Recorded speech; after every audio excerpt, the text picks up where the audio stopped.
Welcome to the interactive experiential Shadow Workshop. People have feelings, and different negative feelings that come, like anger. And sometimes they repress it, they bring it in. They have hatred. They repress it, bring it in. They have feeling for revenge. And then they repress those feelings, they bring them in, they bring them in. Sexual perversion. And they, oh, can't let that out, bring it in. Greed. And they bring that in, bring it in. Negativity.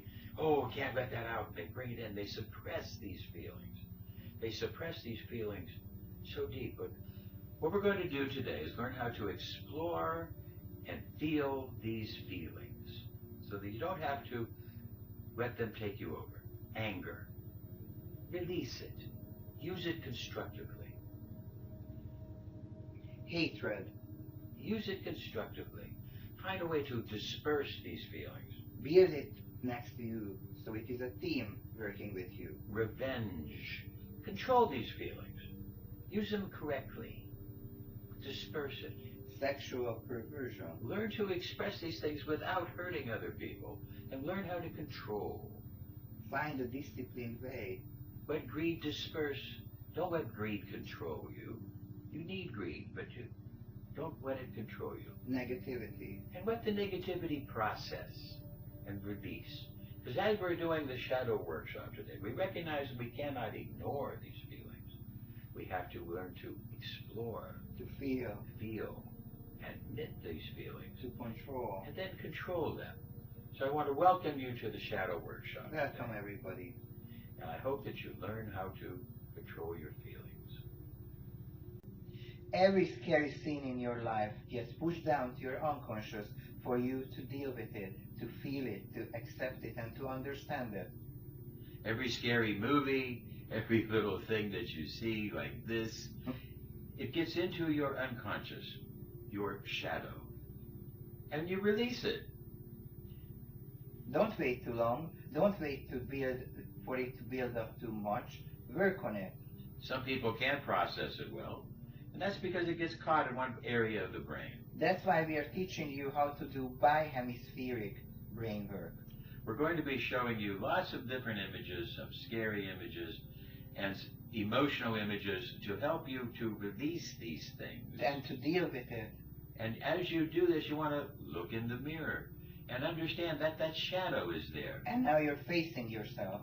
And face your fears, face your scary ideas, and release the negativity, confront the negativity. And use it in situations where they are needed. Don't let it control you. Let it support you. But understand that the mirror is there to help you. To guide you. So as these images are popping through your mind and your head, these things are meant to help tickle that shadow, and they get projected deep inside. And just accept their awareness and being. And relax. Boy, I mean, Learn. believe that she... Hey, guys. Say, nice jacket. Push. All of the repressed energies, all the sexual energies, the anger, the sexual ideas, the hatred, all of these things, the fear, all of this gets pushed into your unconscious, the shadow. Just that simple. Okay, now we're going to be processing, touching this. Now this, what we're playing right now, is a Tibetan computer prayer wheel to provide protection for you from the evil energies and dark spirits that are out there. As you explore your shadow, you need protection from these forces. As you meditate, as you pray, as you dream, as you visualize, as you imagine, and as you process the shadow material, you need protection. This prayer wheel right now will protect it. The prayers are embedded in this video very deeply. This protection will help to protect you, but you still need to be careful and proceed with caution. Now, as this is happening and you proceed with caution, be careful to be able to get help when needed. In this meditation, you are opening up your crown chakra and your spirit and your soul. You will be more sensitive to all kinds of energies. You can reach us in the YouTube comments below, or you can reach us at the other places that we will see along with this video. In this meditation, you are opening up your crown chakra and your spirit and your soul. You will be more sensitive to all kinds of energies. You can reach us in the YouTube comments below, or you can reach us at the other places that we will see along with this video. You can reach us at the other places that we will see along with this video. Here in the Shadow Workshop, we're going to be using vibrational methods to help to activate your feelings and ease the pain. We are about to activate the bi-hemispheric reunion therapy. This will produce images, this will produce vibrations, binaural sounds, many other different things to help get into your mind so that you can become one. Think about your deepest concern. All of us have shame about things that have happened to us. We've all gone through difficult times. In the Jungian Shadow Workshop, we're going to be talking about the unconscious mind, the repressed feelings, the shortcomings, our animal instincts. The shadow may appear in dreams and visions in various forms, typically as the same sex, the dreamer, and often dark and primitive at first. At a certain point in life, it's about saying, I have been through what I've been through. I've succeeded in some ways, perhaps, but I've also failed in some ways. I've been strong at times, but I've also been weak at times. The issue is, what am I going to do with all of that? We address these issues so we can quiet our minds, heal our bodies, and get closer to our heart's desires. All of the work we do on the shadow is to get us to this point where we can forgive. It's embracing authentically who you are and not being ashamed of it. If you want authentic peace of mind, creativity, kindness, compassion, joy, then you've got to understand your shadow and be okay with it. Celebrate it. What if you knew that everything that was happening right now is happening to support you in stepping out of the smallness of your darkest thought into the brilliance of your biggest dream?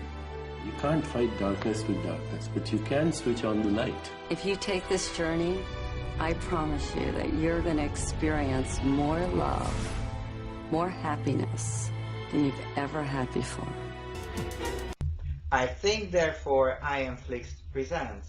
Now we're going to be using bi-hemispheric visuals to balance your amygdala to help to desensitize the fear instinct. So you might be afraid. Sit back, relax. We're going to desensitize your fear.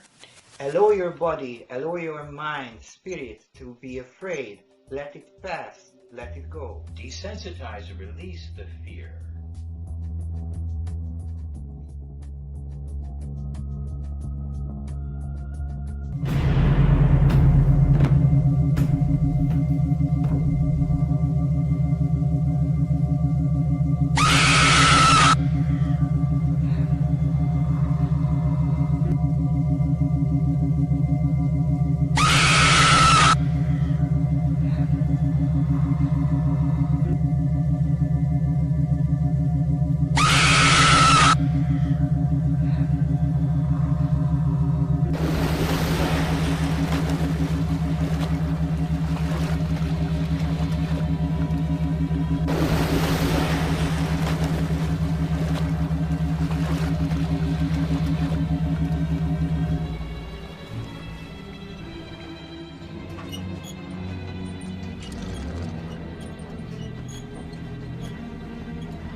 You're gonna need a bigger boat.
proper weird. This is proper weird. I don't understand what's going on.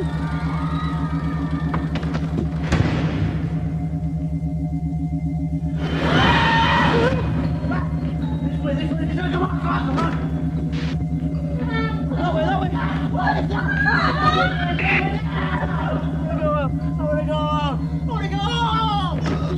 Lee. Actors don't eat you. I don't care how good at acting they are. Actors Lee. Actors don't eat you. I don't care how good at acting they are.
So now that we've reduced your fear instinct, we've helped to desensitize your fear, let's get back to the shadow and learn more about the shadow so we can experience it with much less fear, more acceptance.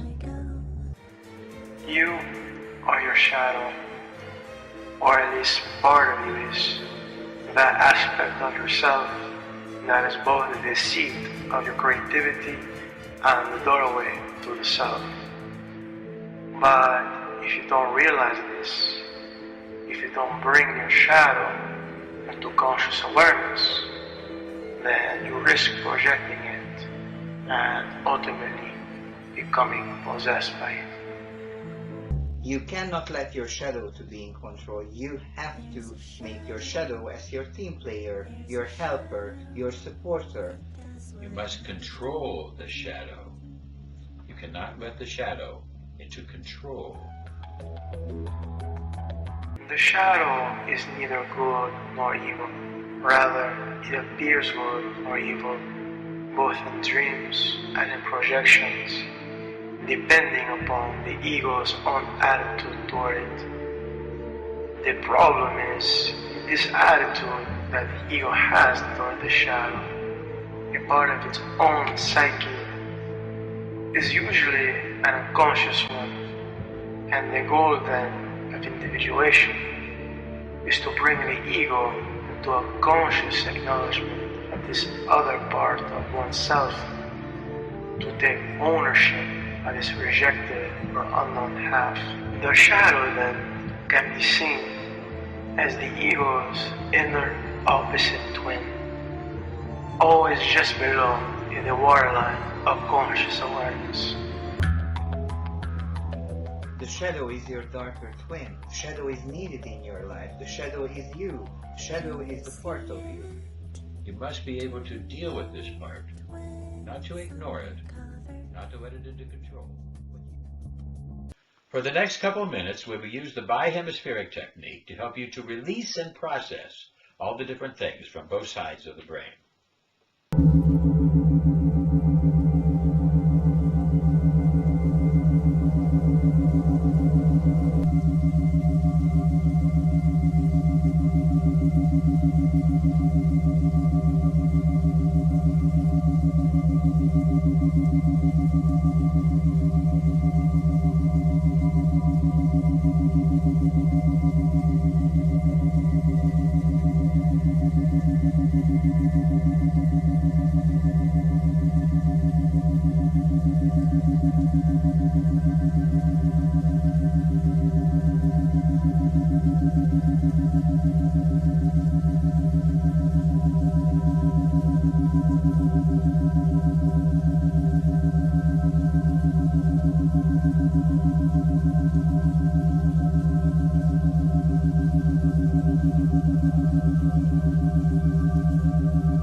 been surfacing to seize the ego, usually in the form of an emotional reaction. So, without a doubt, the shadow does have an autonomous aspect. If you need proof of this autonomous aspect of the shadow, ask yourself if you have ever had an uncontrollable outburst of emotion, or done something when you were, quote, not yourself, end quote.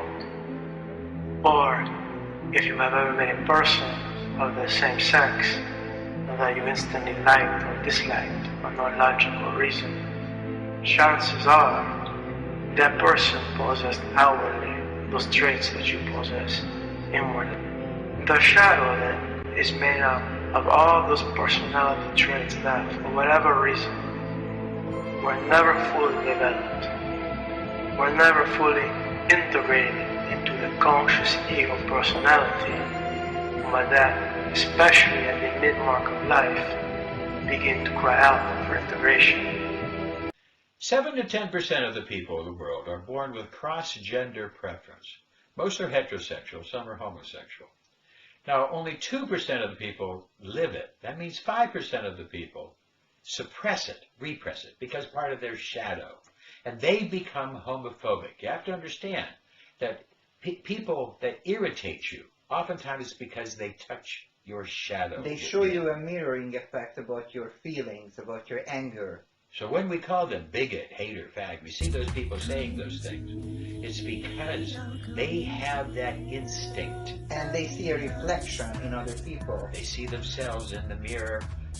They can't deal with it, so then they have to hate and bring anger. And that can be enough. Bigots.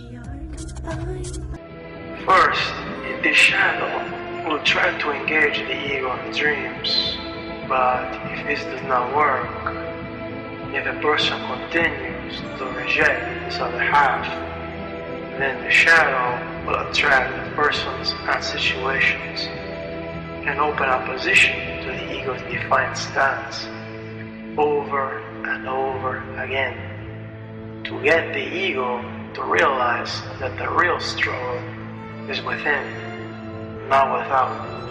The biggest struggle comes from within. If we cannot accept and release it, we are becoming prisoners of our own mind. Take the next couple of minutes to relax and feel and sense the inner conflict inside your mind.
Islam and also modern Christianity, because of their rejection of the shadow and the feminine, want to look everywhere for the devil but in the mirror. And atheists can be as intolerantly zealous as fundamentalists. This is because whenever we reject a part of ourselves, we're only giving it that much more power over us. To paraphrase Jung, one's light is only as bright as one's darkness that one is willing to own up to. And this is no small task.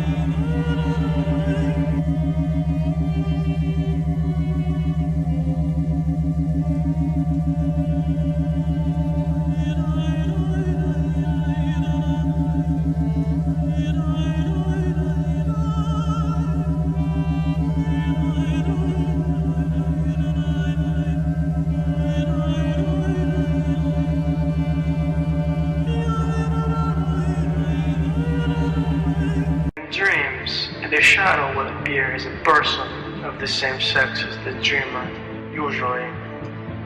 But if the relationship between the ego and the shadow is highly polarized, then the shadow can take the form of a monster or some other menacing creature. By looking at dreams, you can always gauge the intensity of the polarity between the ego and the shadow by observing how adversarially or peacefully the dreamer's ego relates to the shadow content.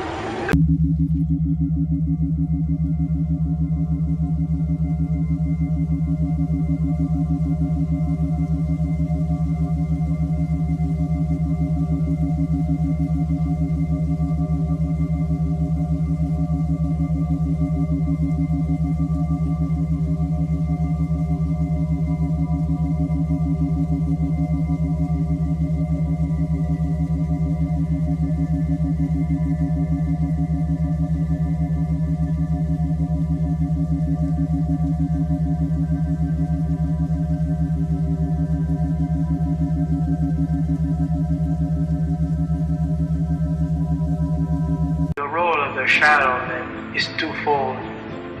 As an agent of the self, it serves to expand the ego's awareness of reality and acts also as a mechanism of karmic compensation, keeping the ego honest.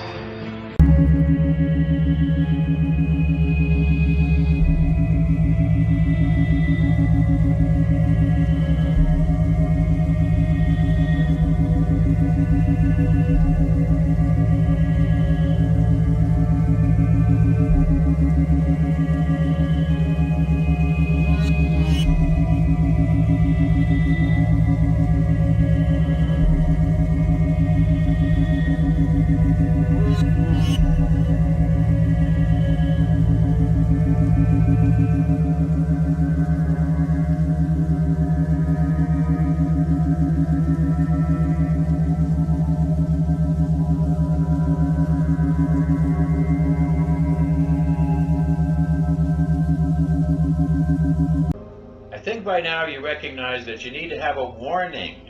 There's going to be an awful lot of sexual imagery, some disturbing imagery. There's going to be an awful lot of craziness, some evil type of visualization that we're going to show you. We're going to give you some protection from these evil energies. But you have to recognize that these things are just going to happen. You're going to deal with them. We are here to help you, to support you, to answer your questions, and we will help you to process the upcoming emotion. We are here to help you to deal with your fear, your anxiety, your stress, your feelings. This is not for everybody, but be careful and watch out what you're doing. Be careful as you proceed, okay? Heed my warning. This may be not for children. Do not be afraid, just be careful. You'll be okay.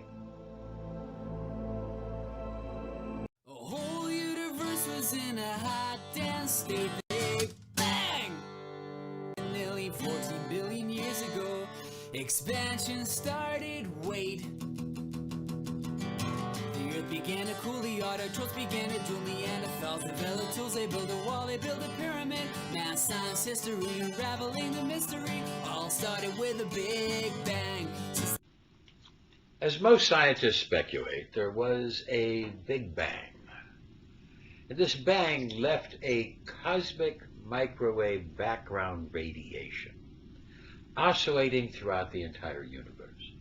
Now, our basic principle of quantum entwinement says that if photons were conjoined or together at one time, that they would maintain a type of communication. Since this Big Bang was a singularity and all of this light and energy came through it at one time, they were so joined. So now they maintain a type of connection. This microwave radiation, which is photonic, photons, light energy, thereby oscillates throughout the entire universe. And every time a photon hits something, all the other photons have a memory of it, a connection. and entwinement and entanglement, quantum entanglement, so to speak. These cosmic microwave radiations will play with protons, thus they interfere with water. And living organisms, which are mostly water, will share in this connection. And thereby there is a God consciousness. This cosmic microwave radiation gives us a God consciousness throughout the entire universe. What you're listening to now is a facsimile, a simulation of that cosmic microwave background radiation. This God consciousness now is a photonic thing that oscillates throughout the universe, but yet if we were to go into a deep cave, we would be shielded from this. We would not be in touch with that God consciousness. So perhaps that's why we feel that the devil and the evil lurks in caves, lurks deep beneath. And they're shielded from this. So maybe now we can understand. So what I want you to do now is to take a couple of minutes and relax, feel this energy, let it penetrate, and feel the God consciousness forces of the universe.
protons made the stars, and the stars made the light.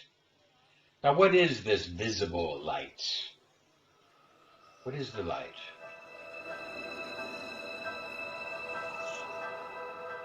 What is the darkness? You can't turn on darkness, but you can turn on the light. You see, light is an electromagnetic radiation, and the range of violet, red, is perceived by the normal, unaided human eye. There's much more electromagnetic radiation. The cosmic microwave background radiation was just one of them. Infrared radiation, heat, X-ray, radio. Now, what is darkness? You see, darkness is the absence of that visible light, blackness, obscurity, gloom.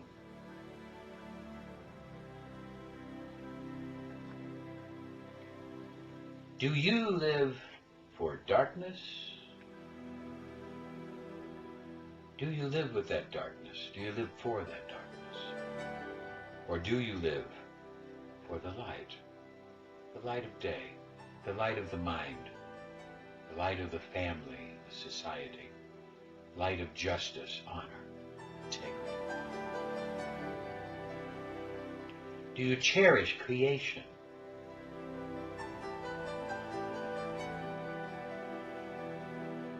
Family, organization, principles that bind us. Do you cherish living life? Do you love and embrace life? Do you honor life, respect life?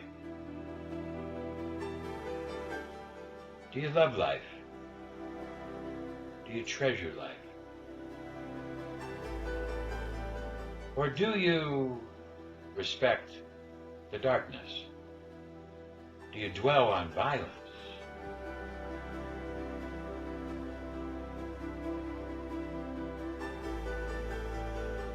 Do you fill your hearts and minds daily with violence, death, ideas of destruction, pain, suffering? Does your mind go to states of violence? Do you consume your time with evil, some type of evil, some type of negativity, destruction, not construction? Do you only live for the nightlife? Is that all that you can do? Is that where your heart is?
I hope that you can use this experience to really intensify your shadow. We're playing now the Tibetan computer prayer wheel again to provide more protection. It's through the entire program, but now it's a little more concentrated to help give you protection. I recognize that since this is a simple video, you must recognize this is confidential. This is for your self-growth, for your learning, education, and this is for you to get to know yourself. It's confidential. You don't, all the little things that are coming up here, the evil things that you're imagining and all this other stuff, bring it out. It's confidential. Nobody's here. If you need help, we could get it, but you don't have to get help. Everything we're doing now is confidential. But stick to it. Stick to it. I know that there's nobody here to give you feedback, but stick to it, concentrate. It will pay off for you. So I'm Desiree Dubonnet, Professor of Medicine at the International Medical University, and today I'm going to be taking you on a journey of self-discovery. I want you to give me quick answers to the questions that I'm going to give you. Very, very quick answers. Make them spontaneous. Let them just flow. And the question I'm going to ask you is to fill out this sentence with an adjective. And the sentence is, nature is. Fill out that sentence. Nature is what? Give me an adjective. Let's do it again. Nature is. A different adjective, please. Spontaneous, quick. Nature is. Let it flow. Let it flow. Let it pop out. Now, nature has things that we don't like. Nature is. How would you fill out that sentence? Nature is. We have some things in nature we don't like. So how would you fill out this sentence? Nature is what? What adjective comes to mind? Boom. Nature is. What comes into your mind? Maybe you have some additional adjectives. Put as many as you want. Nature is. How do you see nature? Now, the real sentence that you're working on in Gestalt psychology, you're really working on the sentence, I am. You see, I am, because how you see nature is how you see yourself. So as you fill out the sentence, nature is, you're actually saying, I am. Think about this. If you said that nature is green, it's because you're starting something. Green means you're starting something. Just think about it, how you see nature, the good and the bad. Now you're going to capture the good images and the bad images, so you understand your ego, your shadow, and you understand all these things, and you can deal with them. Now as you ponder this, take the next couple of minutes. I've given you an electroceutical, powerful electroceutical of self-discovery. And as you look at images of nature, recognize that how you see the world, how you see nature, is a reflection of how you see yourself. So now, on your voyage of self-discovery, learn more and explore more for the next 7-8 minutes. Feel, process, admit, and control.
Okay, now you've seen yourself. You've seen the world, you've seen nature through the perspection of your own self and your own psychology. So now you understand yourself a little better. Understand your ego. Understand your shadow. And you hope that now, by looking at the planet and looking at these things, you can recognize how you see yourself and see what you might want to change, what you might want to accept, what you need to admit, and how to become a better person.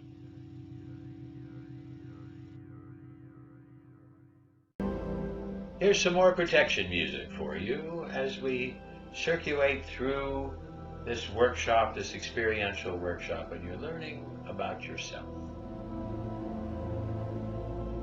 This is very important for you to focus and calm down all your motors, balance your chakras, and put your highest attention to this workshop to get more information about yourself.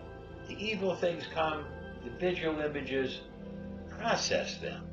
Don't let them control you. You need to control yourself, control your mind. If you are able to train your shadow and understand your shadow, then your shadow is there to protect you, to help you. But your shadow should not be in control. The shadow is much less substance. So you need to control your mind and control your shadow. Control your thoughts. Control your lives. Even the ancient Greeks knew about the struggle in the human mind between good and evil, right and wrong. So they had this idea about these. They knew that these were both forces occupied in the human being. And people needed to be able to deal with it.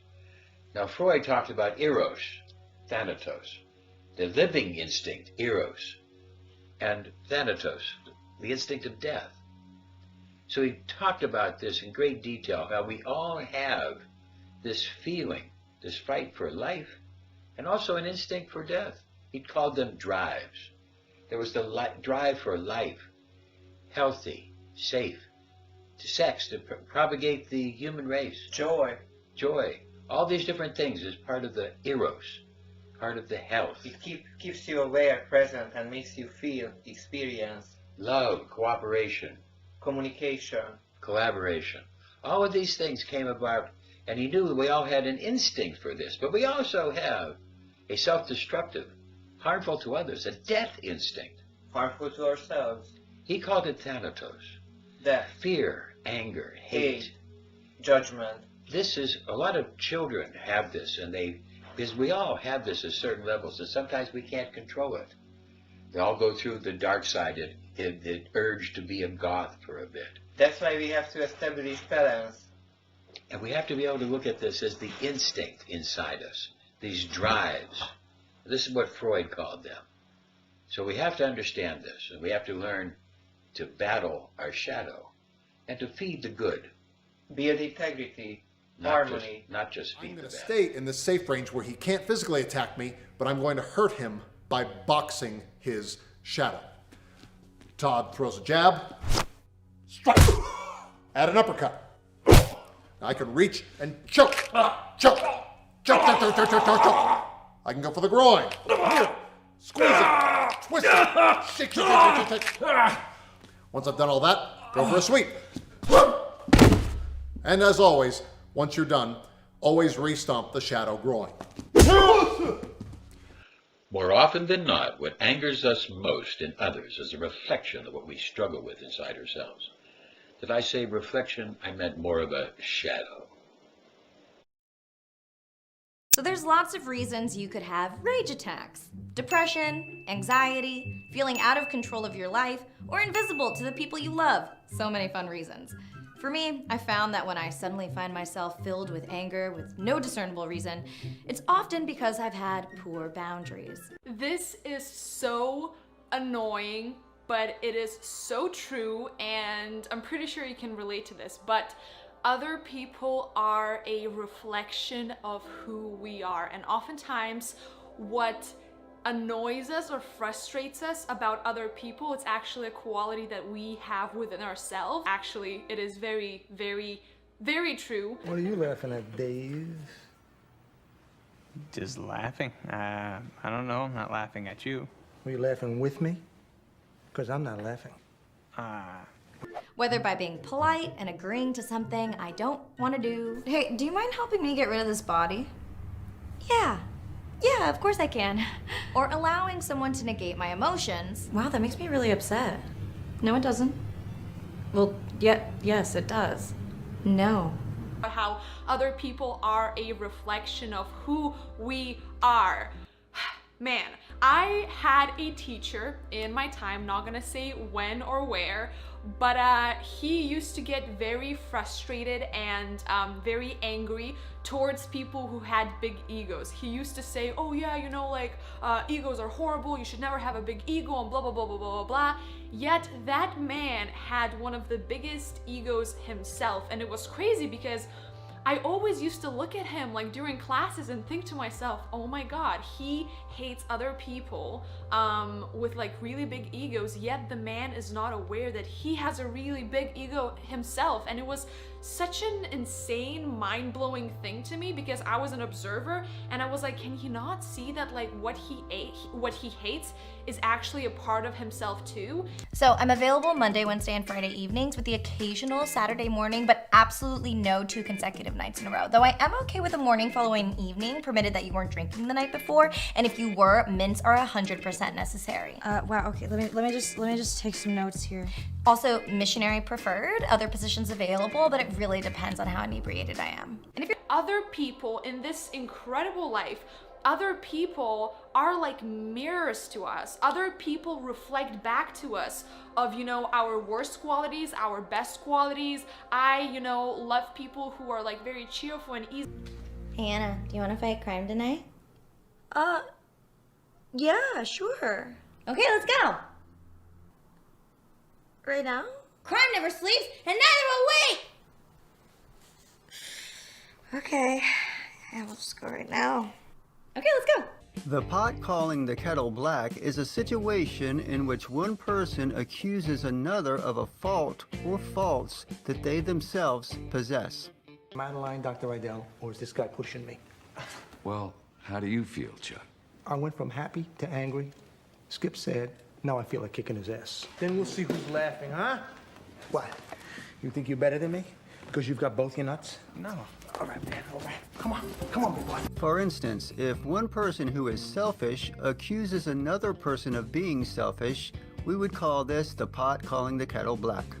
Oftentimes we attract people into our lives who are supposed to mirror and reflect back to us our shadow qualities in a way, like our not such pretty qualities. It is possible to assert yourself without being a dick. Hey, I'm sorry. I would love to help you get rid of this body, but it seems like it's just gonna be a really like physically taxing thing, and I've just got too much work on my plate right now. So we all have people in our lives that trigger us, or as we call it, push our buttons.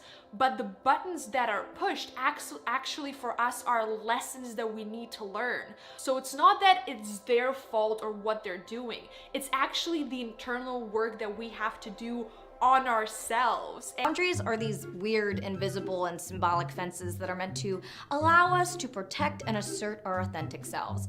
And they're in every facet of our lives. I mean, we have emotional boundaries, physical boundaries, spiritual and intellectual boundaries, and of course, sexual boundaries. Some being stronger than others. Pretty boy. Woo! All right. Is it worth going back to the penitentiary, Chuck? So he's laughing at you. I'm not laughing at him.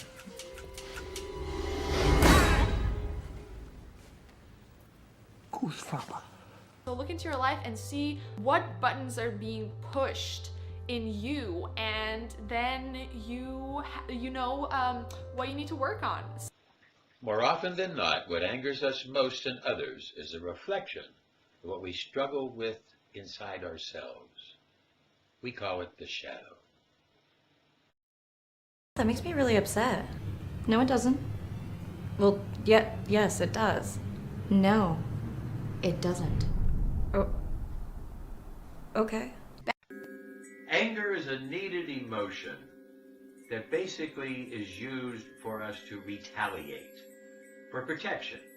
but through retaliation. We get angry at things, and it creates a fire inside the amygdala and the limbic system throughout the entire body. Anger can be used also to being transformed into willpower, into helping us for being able to carry on, to continue moving forward. Never make a decision in an angry state.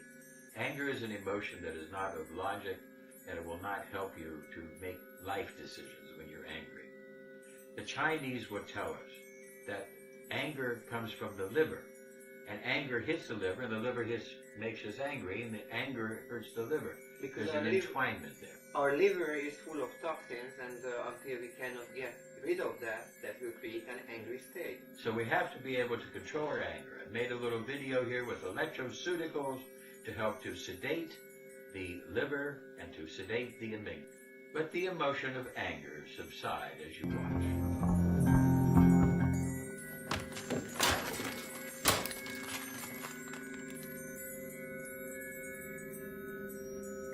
Forgive me, El Guapo. I know that I, Jefe, do not have your superior intellect and education. But could it be that once again, you are angry at something else and are looking to take it out on me? 6, 7, 8, 31, 32, 33. You want answers? I think I'm entitled. You want answers? I want the truth! You can't handle the truth! 6, 7. What? What are we looking for? God! 42, 43, 44. Rip the Q section out of my dictionary, because I don't know the meaning of the word quit. You can't say that and just walk out. No, you didn't. You walked out. You screamed and you yelled about your alarm. You're the one that's been ruining your life. Me! 51, 52, 53, 54. No. Victoria taking over.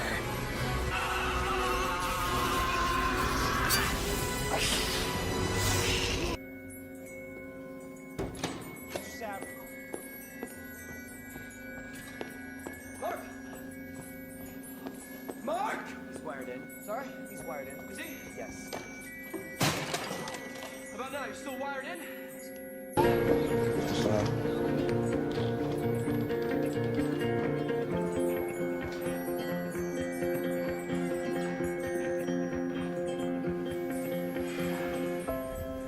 I have neither the time nor the inclination to explain myself to a man who rises and sleeps under the blanket of the very freedom that I provide, and then questions the manner in which I provide it. I would rather you just said thank you and went on your way.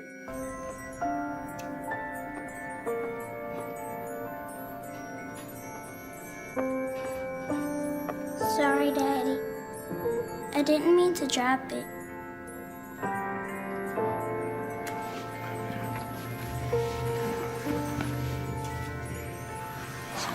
What the definition of insanity is? No! Do you? Yes, it's the inability to relate to another human being. It's the inability to love.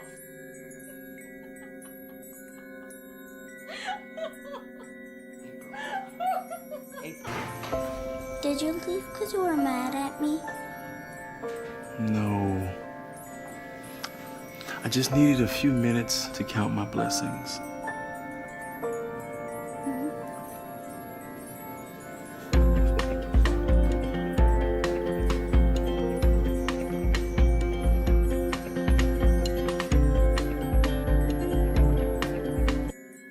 Anger is always conquered by love, by kindness.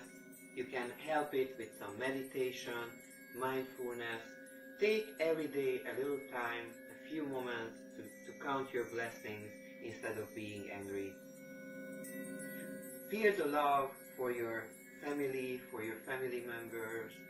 Feel how blessed you are for having everything what you have in this moment. Anger is a reaction. and it's a mindless reaction. So recognize, don't give into the anger.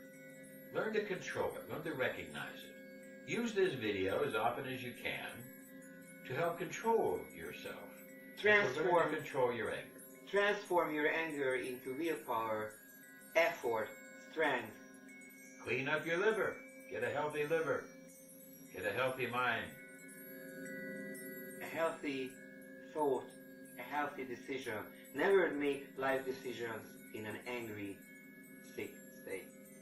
And take care of your body and mind, and your spirit, and the environment, and your network of social family.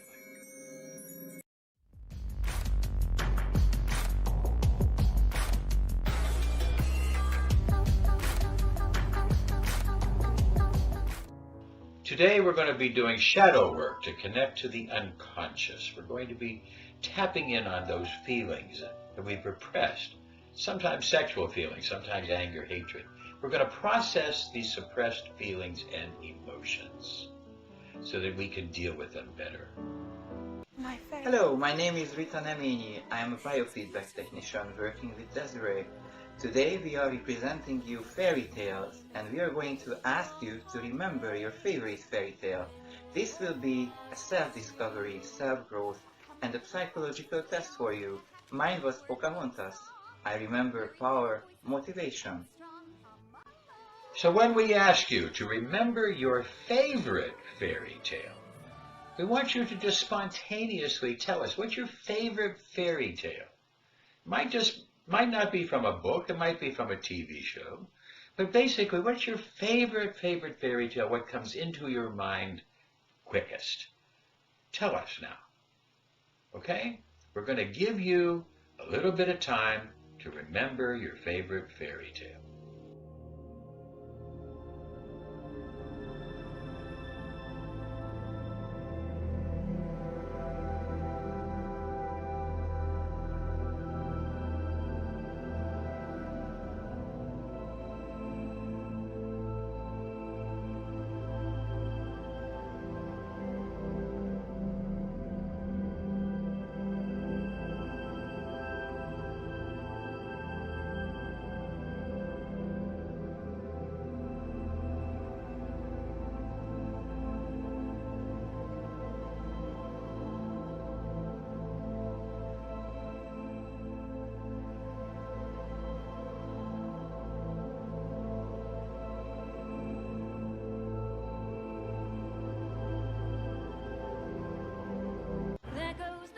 So now that you've picked your favorite fairy tale, you start to understand.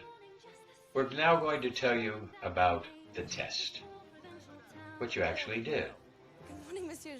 In every story there is a hero and a villain. In your story you're both. All the bright aspects and all the dark aspects of yourself orchestrate the melody of your song. A song that you need to hear first before anyone else. But in order to hear it, you have to learn to listen. To listen not only to what you want, but also to what you're afraid of. Because in your favorite fairy tale, you are both the hero and the villain, and you play these parts over and over again throughout your life. In my life, when I first did this test, and somebody said, what's your favorite fairy tale? What came to my mind distinctly was the story of the 3 little pigs. And then I recognized that I am the big bad wolf. I'll huff, and I'll puff, and I'll blow your house in!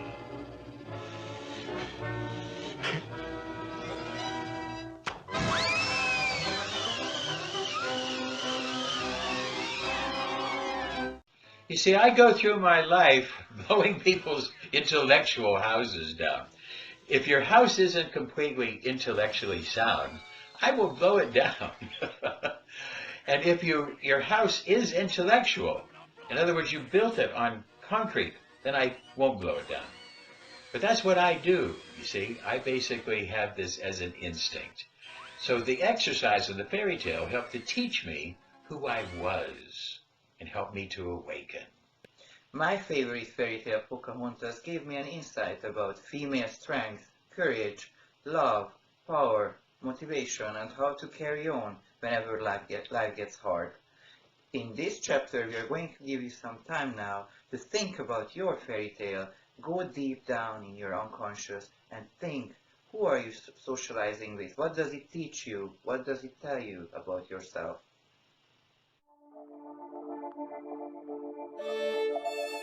Once upon a time, when you were mine, we had a love like fine wine. It seemed like a fairy tale. On the wind I loved it sail. Once upon a time. Once upon a time. Please remember me, my love. I wanted you to stay, but I let you get away. I want you to just stay, Please remember, but I let you get away. please remember, Please remember, so please remember. oh please remember me. You see that I remember,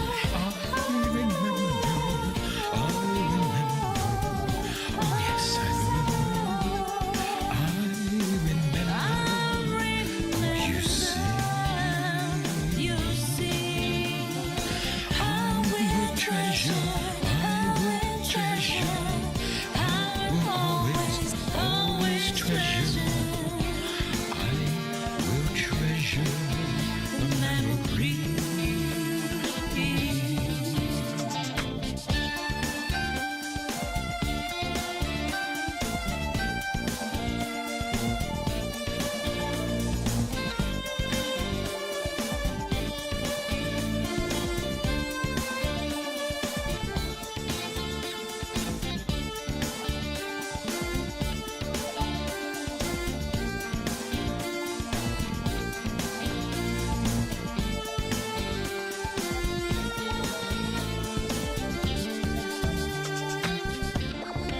once upon a Once upon a time, when you were mine, we had love, just like fine wine. it seemed like a fairy tale. On the wind I loved it sail. Our soul did run. Once upon a time. Once upon a time.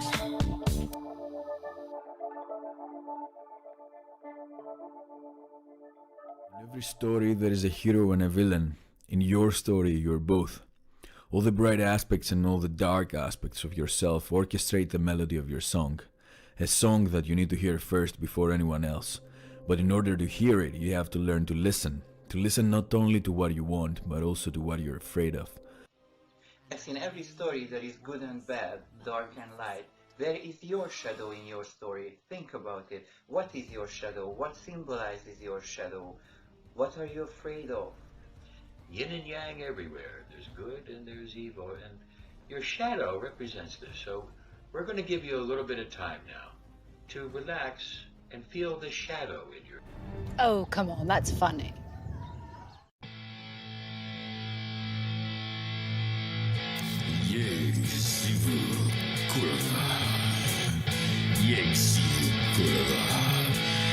Cold-hearted bitch. Cold-hearted bitch. Gotta check her out, gotta get the attraction. Gotta find out why it don't get satisfaction. Cold-hearted bitch. Cold-hearted bitch. Cold-hearted bitch. Cold-hearted bitch. Cold-hearted bitch. Yes, you cold-hearted bitch.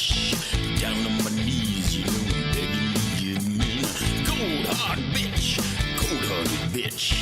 Cold-hearted bitch. Gotta check her out. satisfaction. Gotta find out about my satisfaction. Cold hard bitch, cold hearted bitch.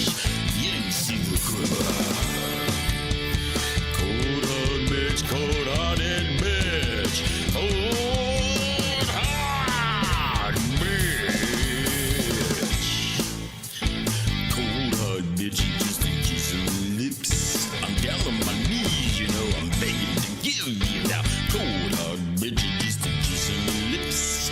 Down on my knees, begging to give you now. Down on my knees, you know, I'm begging to give me. Down on my knees. So what did you learn today about your villain, your shadow, your hero? What did you learn from the fairy tale today? How deep can you understand yourself? How much did you learn? How much did you grow? Did you find out the good parts? Now, be sure as you go through life to feed the good wolf and try to starve the bad wolf, but recognize that these impulses of sexuality, the impulses of greed, these impulses need to be expressed and balanced and discharged and controlled. But they have to be brought up to the surface for you to recognize them. Now we're going to give you another couple of minutes here of protection music to help you to relax and to deal with discharging the bad energies and building up the good energies.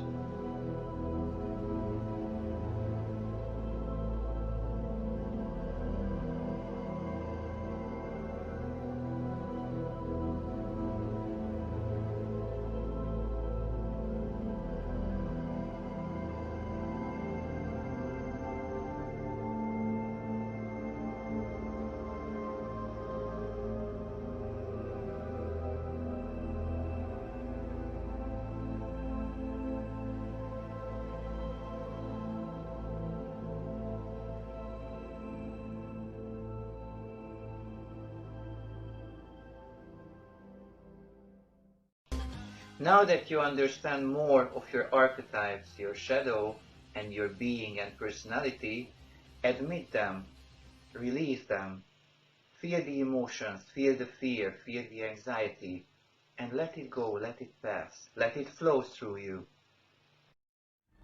Oh, come on, that's funny. The proper way to breathe is to use the diaphragm and the intercostal muscles, but the diaphragm is the main muscle of breathing. As you inhale, it comes down, thus forcing the stomach out. It provides a massage to the liver, the stomach, the entire mesentery, the entire second brain. This is the way that we should be breathing, with the diaphragm. That as it comes down, it takes in air and relaxes then we exhale. Now, people with post-traumatic stress disorder and other mental conditions can have difficulty with diaphragm breathing. Take your right hand and place it on your chest. Your left hand will go over your belly button. When you breathe in through your nose, your belly's going to go out. As you breathe out, your belly's going to go in. Just make sure the hand over your chest isn't moving. But problems with stress and problems with PTSD can produce a lock in the diaphragm. Watch.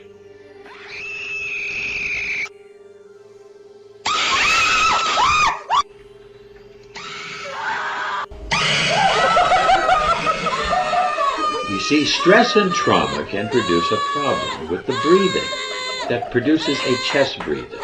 This also can then produce problems called hiatal hernia, where the diaphragm also becomes a problem. And the diaphragm is no longer able to massage the liver, the mesentery, etc. And this problem and a lack of the brain and the second brain then comes into effect, producing a problems with the stress. Lama's class taught short chest breathing to block awareness of the pain. This was done for women who were pregnant so they could block the pain when they did childbirth. It also then blocked processing of the stress. So this could be used if you have pain, if you're going to have childbirth, but For normal people, this type of short chest breathing is a problem. The breathing is called the pranayama, which means to extend the vital life force. Yogic breathing reduces stress, relieves anxiety, increases attention and focus, and even over time expands our lung capacity. We are going to learn the Ujjayi breath, or healing breath as it's known. Let's begin. For our Ujjayi breath, we want to sit in a comfortable cross-legged position, extending the spine, making room in our torso to expand our lungs. In the Ujjayi breath, we breathe in and out only through the nose. This cleanses the breath and heats the body. This very simple technique of belly breathing will help to stabilize the nerves and assist us in processing our stress and also post-traumatic stress disorders. Yoga, combined with high-tech methods, binaural sounds, frames, EMDR, ultrasound, electrocranial stimulation, GSR, DTCS, so the mind can operate fully to reduce trauma and fixation. On your knee, palm open to the sky, and gently bring the tips of the index finger and thumb in contact with each other. With the right hand, control the flow of breath through the nostrils. Place the index and middle finger on your forehead between the eyebrows. Place the little finger and ring finger gently on the left nostril, placing the thumb on the right. Press your thumb down and breathe out gently through the left nostril. Then breathe in from the left nostril and breathe out from the right. Breathe in from the right nostril and exhale from the left. You have just completed one round of Nadi Shodhan Pranayam. Remember to breathe in from the same nostril from which you exhaled. Complete 9 such rounds. Keep your eyes closed and continue taking long, deep breaths.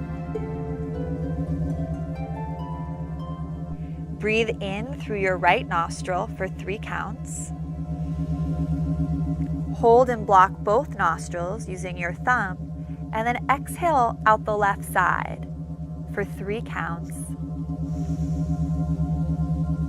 And then you'll repeat, inhaling on the left for 3. Pause, blocking both nostrils, and then exhaling out the right for 3. Right below the bony cartilage in your nose, so not too far down on the nostril. You want to be right up, right below that bony cartilage. You can begin to modify this breath by extending the inhales, the exhales, and the breath retention. So for example, in our sample, we inhaled for 3, paused very briefly, exhaled for 3, inhaled for 3, paused very briefly, and exhaled for 3. However, as you become more advanced in this breath, you can begin extending those inhales and exhales and the breath retention in the middle. For example, inhaling for 5, pausing at the center for 5, and exhaling for 5. Or inhaling for 8, pausing at the center for 2, and exhaling for 8. You just want to make sure the inhales and the exhales are always equal length. The breath retention, where you hold both nostrils closed at the top, is optional. Especially if you're new to meditation or pregnant, you may want to skip that breath retention piece altogether. Raise your arms, then lift your right knee and bring your right elbow down to meet it. Alternate sides. Do this for about 2 minutes, moving as quickly as possible.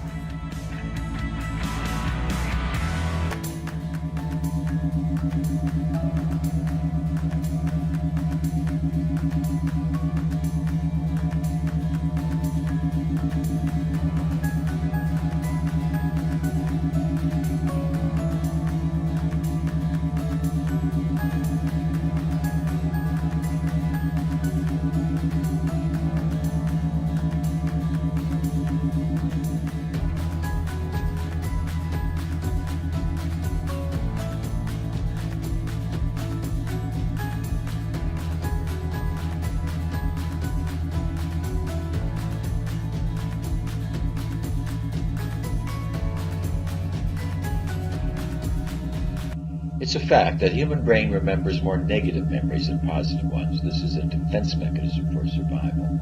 The human brain is an electrical process, and memories are stored in a non-computer-like fashion. They're clouded with emotion, etc. We need both hemispheres of the brain to function properly. At any time during the next couple of minutes, if you should feel that you are being overwhelmed, you can do cross-crawl techniques, even sitting in a chair like this. This will help to stabilize the brain and help to get you out of the fear, anxiety, or stress. You can even do just a simple cross-crawl like this. This would help to bring back the brain to a balanced state, getting both hemispheres to work. Also, at any time during the electrical sound process we're about to activate, if you are overwhelmed by stress or tension, go back to the alternate nostril breathing. This will also help to stabilize the brain.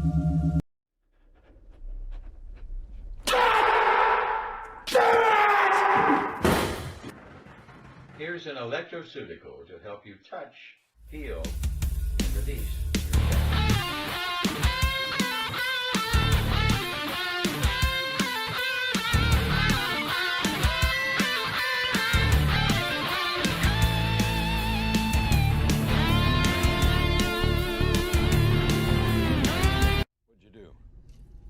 I bypassed the compressor.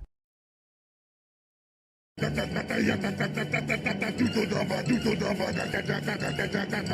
the hell's going on?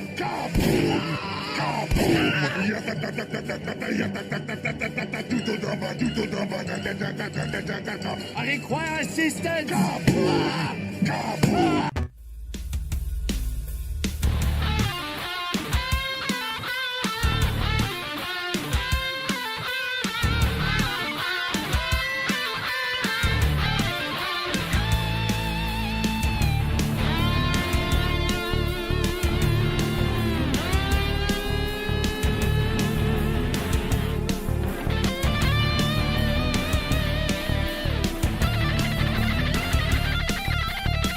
I love you, Mom. I love you, Mom. I love you too, sweetheart.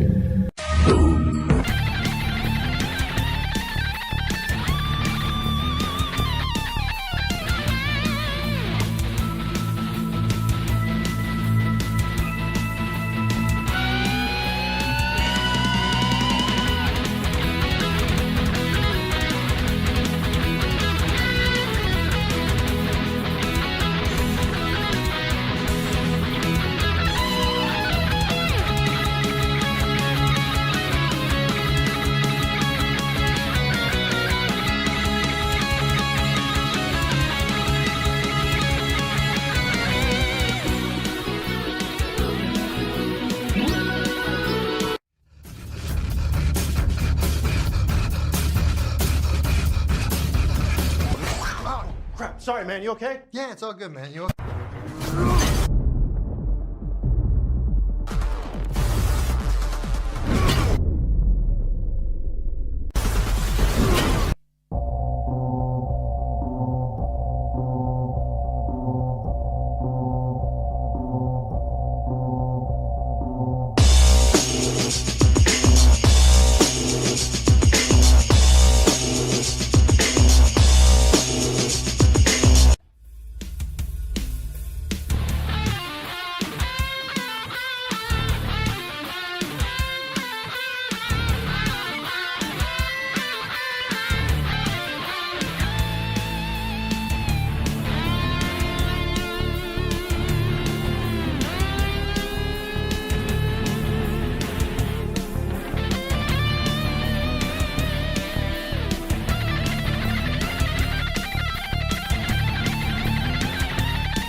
As you watch the images and listen to the music, images of the shadow will come. Allow them to be processed and released.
For the next 90 seconds, think about the trauma and when did it start. I got time to think, got time to pay to do what's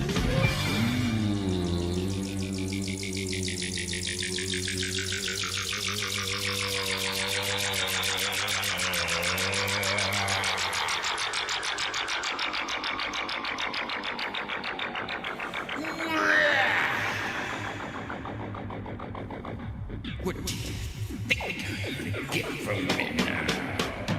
What do you think you're gonna get from me now?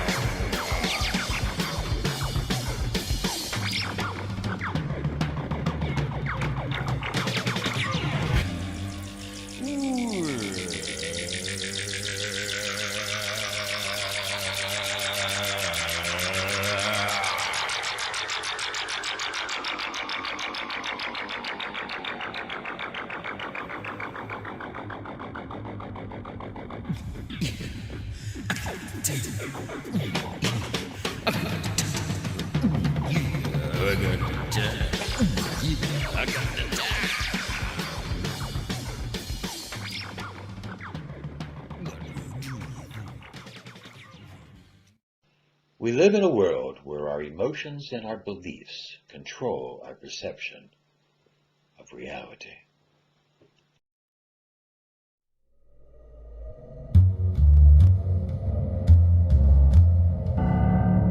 There are people so greedy, they want only more. Greed's a sticky emotion spread from fear. If all you want is more, then all you want is more.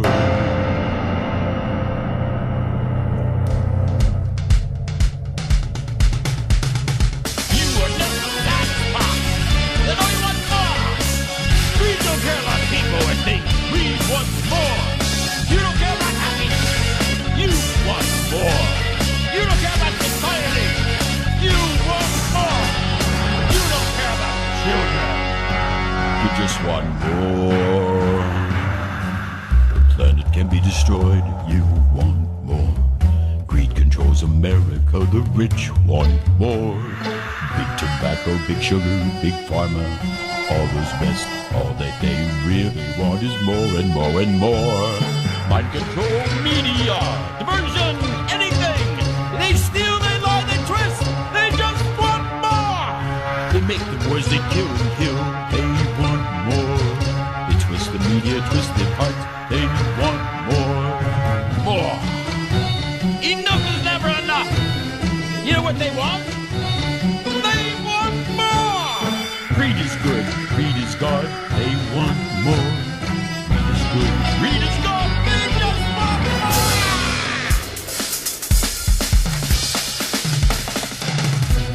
Rights of privacy are gone. Rights of speech are gone. Freedom of assembly is gone. Freedom of protest gone. Freedom of speech gone. They're all mindless slaves, manipulated minds. They want control. They twist, they lie, they steal. They want more, more. All they want is more and more and more. All they want is more and more, more and more, more and more. All they want is more and more. The greed wants more. There are people so greedy, they want more. Greed's a sticky emotion, they want more.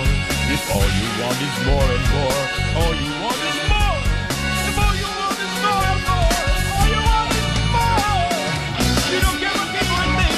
People would think, people would think. You don't care about anything. You want more. You don't care about happiness. You don't care about the planet. You don't care about people. You don't care about giving and everything. All you want is more. You don't want anything but more. You don't care about anything. You don't want more. You don't care about society. Society. You don't care about anything. All you want is more. When it can be destroyed, you want more. Bring control to America. The rich want more. Big tobacco, big sugar, big pharma, big oil, big more. All they want is more. Mind control media. First they want more. All you want is more and more and more and more and more. All you want is more. More and more and more. Greed takes over. It makes us so crazy. Greed wants everything that they only want more.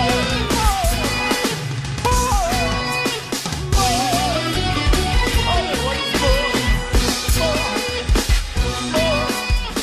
All the greed wants is more and more and more. More. More. All they want is more.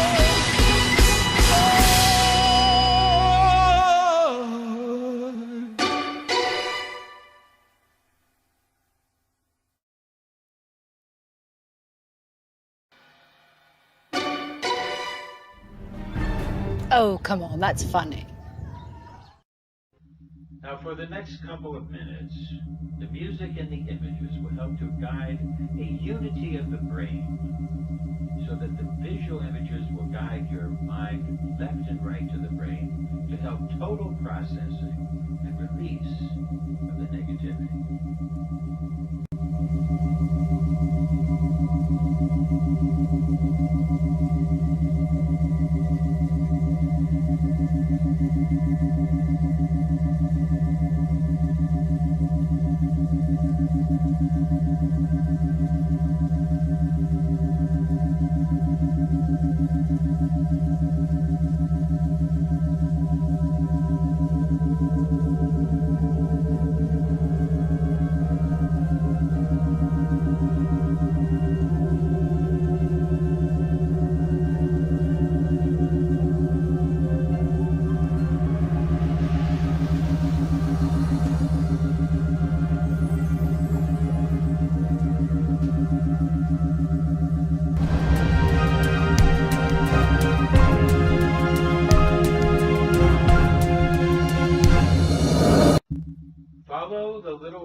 nod with your eyes, and this will help to also stimulate both hemispheres so that unity of the brain will help you to release all the negativity and grow positive images.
Well, I'm Desiree, and I just want you to know that we've allowed you to feel, touch, admit, and find out about your shadow, and then process it and help to release and make it your friend. What do you think, Rita? We are both here to help you, to guide you through the way, to live your beauty, your truth, your shadows, your light, the yin and yang energy. The beauty starts from within. Just follow your way, step by step. Learn about the light. Learn about the darkness. Grow. Learn about balance, harmony. Get to know yourself, love yourself, accept yourself, and desire your own magic, your own power. Boy power and girl power. If people observe their own unconscious tendencies in other people, this is called a projection. Political agitation in all countries is full of such projections, just as much as the backyard gossip of little groups and individuals. Projections of all kinds obscure our view of our fellow men, spoiling its objectivity, and thus spoiling all possibility of genuine human relationships. And there is an additional disadvantage in projecting our shadow. If we identify our own shadow with, say, the communists or the capitalists, a part of our own personality remains on the opposing side. The result is that we shall constantly, though involuntarily, do things behind our own backs that support this other side, and thus we shall unwittingly help our enemy. If, on the contrary, we realize the projection and can discuss matters without fear or hostility, dealing with the other person sensibly, then there is a chance of mutual understanding, or at least of a truce. Whether the shadow becomes our friend or enemy depends largely upon ourselves. The shadow is not necessarily always an opponent. In fact, he is exactly like any human being with whom one has to get along, sometimes by giving in, sometimes by resisting, sometimes by giving love, whatever the situation requires. The shadow becomes hostile only when he is ignored or misunderstood. Sometimes, though not often, an individual feels impelled to live out the worst side of his nature and to repress his better side. In such cases, the shadow appears as a positive figure in his dreams. But to a person who lives out his natural emotions and feelings, the shadow may appear as a cold and negative intellectual. It then personifies poisonous judgments and negative thoughts that have been held back. So whatever form it takes, the function of the shadow is to represent the opposite side of the ego and to embody just those qualities that one dislikes most in other people. It would be relatively easy if one could integrate the shadow into the conscious personality just by attempting to be honest and to use one's insight. But unfortunately, such an attempt does not always work. There is such a passionate drive within the shadowy part of oneself that reason may not prevail against it. A bitter experience coming from the outside may occasionally help. A brick, so to speak, has to drop on one's head to put a stop to shadow drives and impulses. At times, a heroic decision may serve to halt them, but such a superhuman effort is usually possible only if the great man within, the self, helps the individual to carry it through. The fact that the shadow contains the overwhelming power of irresistible impulse does not mean, however, that the drive should always be heroically repressed. Sometimes the shadow is powerful because the urge of the self is pointing in the same direction, and so one does not know whether it is the self or the shadow that is behind the inner pressure. In the unconscious, one is unfortunately in the same situation as in a moonlit landscape. All the contents are blurred and merge into one another, and one never knows exactly what or where anything is, or where one thing begins and ends. This is known as the contamination of unconscious contents. When Jung called one aspect of the unconscious personality the shadow, he was referring to a relatively well-defined factor. But sometimes everything that is unknown to the ego is mixed up with the shadow, including even the most valuable and highest forces. In a case when the dream itself does not make things clear, the conscious personality will have to make the decision. If the shadow figure contains valuable, vital forces, they ought to be assimilated into actual experience and not repressed. It is up to the ego to give up its pride and priggishness and to live out something that seems to be dark, but actually may not be.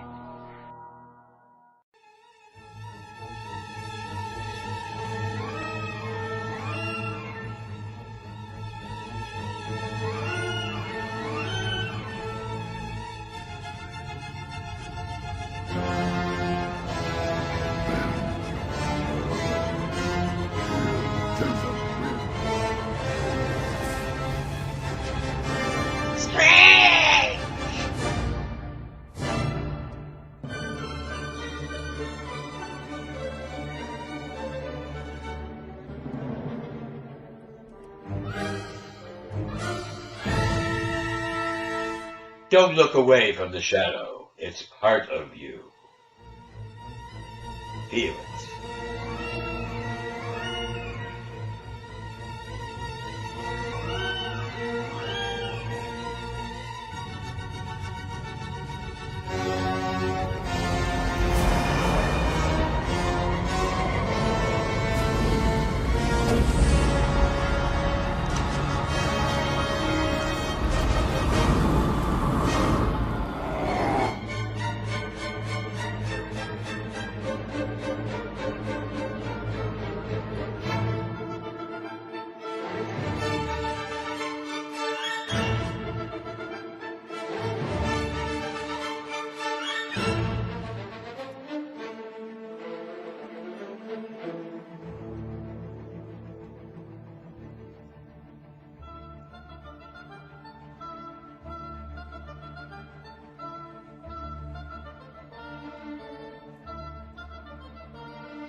The shadow fears the light.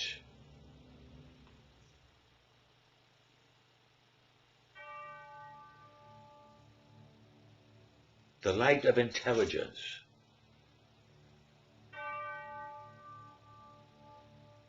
The light of analysis. The shadow fears all of these type of exposures. As you become more and more aware of your shadow, the light comes on. and the light will gradually cast away the shadow.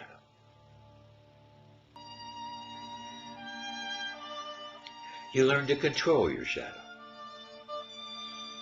The shadow exists. The shadow cannot be denied. It cannot be erased. But it can be controlled, and it can then be utilized to help you.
Expanding the mind.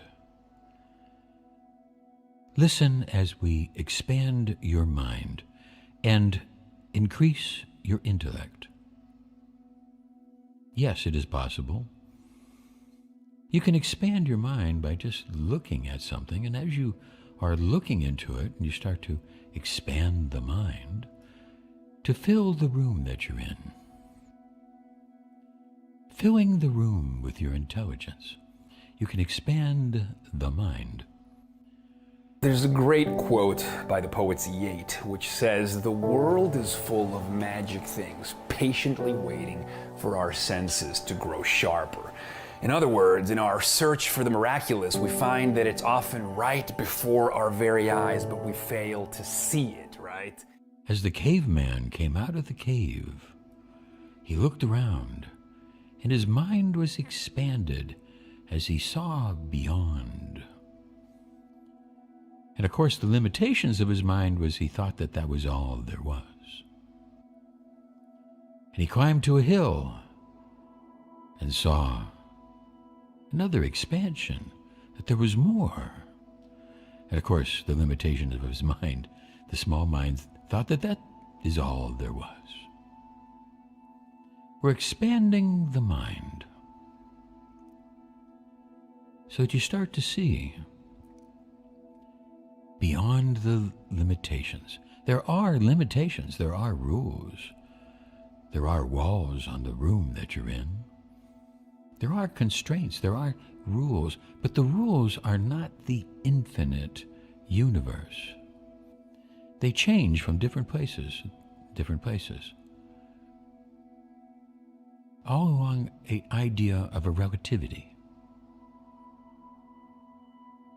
You are consumed with ideas of your rent, your mortgage, your bills, but you get the little ant at your feet who is part of your environment. He's not concerned about that, about the rent or the bills. He has his own rules and limitations to be able to deal with on his ideas of life and survival. And the bacteria on that ant is not concerned with your mortgage and rent and bills, nor is he concerned with the ideas of the ant's survival. That bacteria has its own consciousness and deals with its own limitations. And the virus on that bacteria is not aware of what's going on with the bacteria or the ant or the person. The virus has its own consciousness and dealing with its own rules and limitations. If we could pinpoint our attention, right, we would see that even a blade of grass, when given proper attention, becomes a magnificent world in itself. And how do we focus our attention? With our tools, like the microscope, or even more interestingly, like the telescope, as it literally allows us to swallow the macro perception of the physical. Now we're expanding the mind. The caveman climbed to the top of the mountain, and he started to see different ideas. And then science allowed us that as we looked into an area, and I mean any area, we found that every area was filled with infinity. We could keep looking and looking and looking. You could spend the rest of your life studying the coffee cup in front of you, looking at its intricacies. You could spend the rest of your life writing thesis about just one coffee cup. Because wherever you look, there is an infinity of perception, an infinity of existence, where there is an appearance of a limitation that then dissolves beyond it. Just as the wall is a limitation, but there is substance beyond the wall. The cave is a limitation, but there's substance beyond the cave. Hubble, which we named the Hubble telescope after, he thought that the entire universe was only just a couple of light years across. Right? Think of a space telescope, which, as the poet-author Ross Anderson describes, allows us to mainline space and time through the optic nerve. Literally, a space telescope takes images of the deep field, takes images of the universe. Telescope, the microscope, the incredible tools of the scientist have allowed us to expand our mind and look beyond, and be able to see things, and to increase our intelligence, to be able to make scientific theories and then test them out. With the telescope, we're able to look into the feelings of the universe and see other stars, galaxies, way beyond. As nothing less than an ontological awakening, a forceful reckoning, a reckoning with what is, which allows us to contemplate space and time on a scale just shy of the infinite. But can I inspire your mind? The technology can't take you to the infinite, it can take you just shy of the infinite. But can I inspire you? Can I give you the inspiration? You see, the telescope showed us an idea of a universe, of what we could see in this universe, what we could directly, scientifically perceive.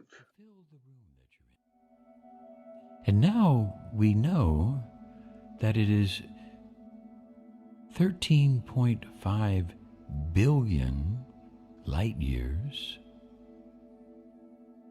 because that is our perception, and the limits of our perception, because our perception of that is based on light, electromagnetic radiation light.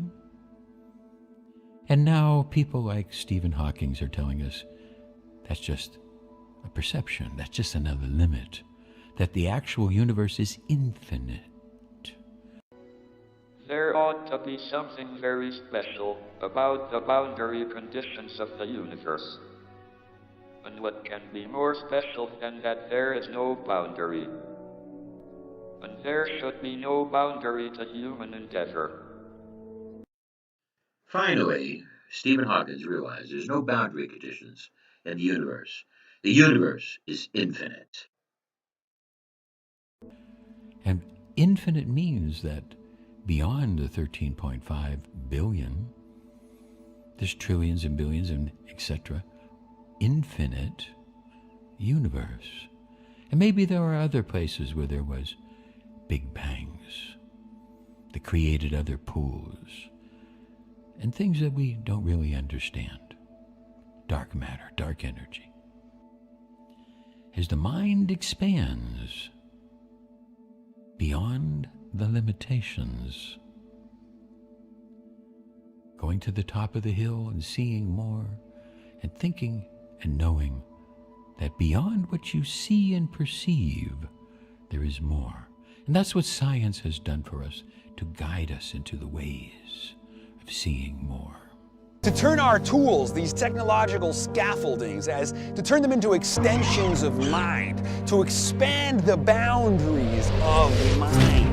You know, Kevin Kelly, co-founder of Wired, calls technology the seventh kingdom of life, the technium, subject to the same evolutionary forces.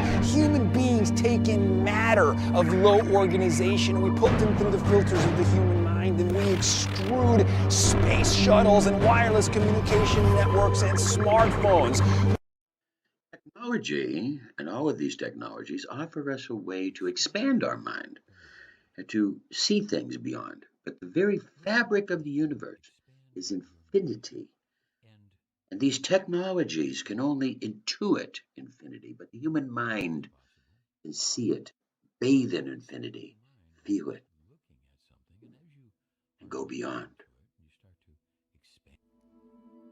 As we look infinitesimal, as we start to get down into what is the smallest. For a long time, we thought that the smallest thing was things like fire and water and earth and air. They were the constituents that made up everything. Democritus in Greece came up with the idea of an atom. An atom that was a small, tiny bit of the substance that would make up these things. And we thought that the atom was the base particle, until we found out that atoms are made of protons and electrons, which we thought the electron was a base particle and that all the electrons were the same. A fallacy of belief.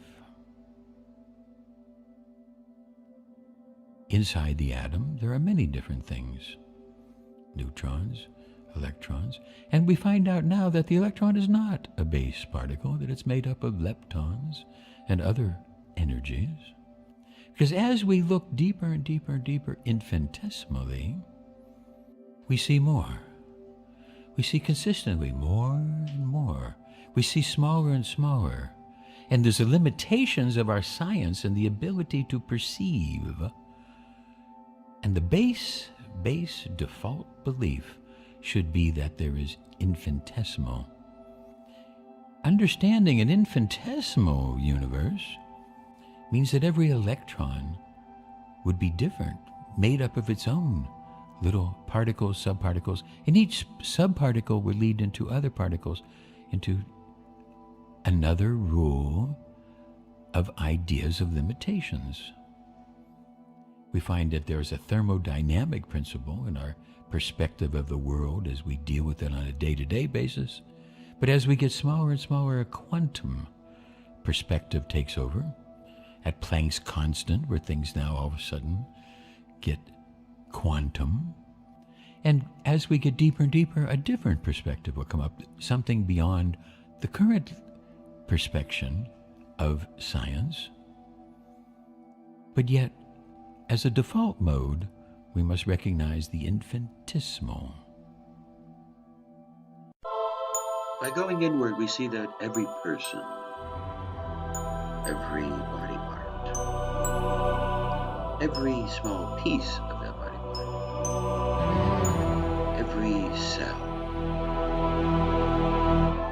every part of the cell, every membrane, every Gogai body, every nucleus, going deeper as we go into the infinitesimal, getting down to the molecular, into the submolecular, into the atomic. What makes up the atoms, into the electrons, the nucleus, the protons.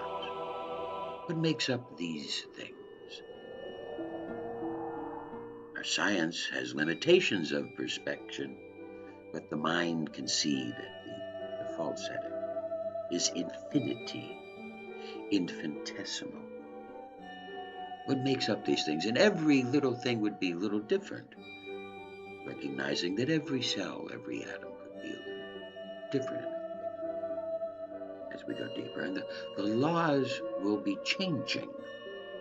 The basic rules of the chessboard will be different, as there might be large spaces of nothing. Large spaces where there's just absolutely nothing, but then other things will come as we go infinitesimal. Infinite and infinitesimal means everything. Infinity. Everything, not just is possible. Everything is, even our own mind, as we go deeper, more and more into the infinitesimal. And what is at the base of consciousness? Consciousness, where the mind can turn in on itself and see and feel. And then we go even deeper, infinitesimal again. Because infinitesimal means everything is. It's infinity. And only the mind can conceive of this, as now I've expanded your mind to the maximum. The infinite, the infinitesimal, leading to a universe that is infinity to the power of infinity. And I've now expanded your mind to the maximum expansion, letting you see an infinite universe and an infinitesimal universe, which would mean infinity to the power of infinity, meaning that not only are all things possible, all things are.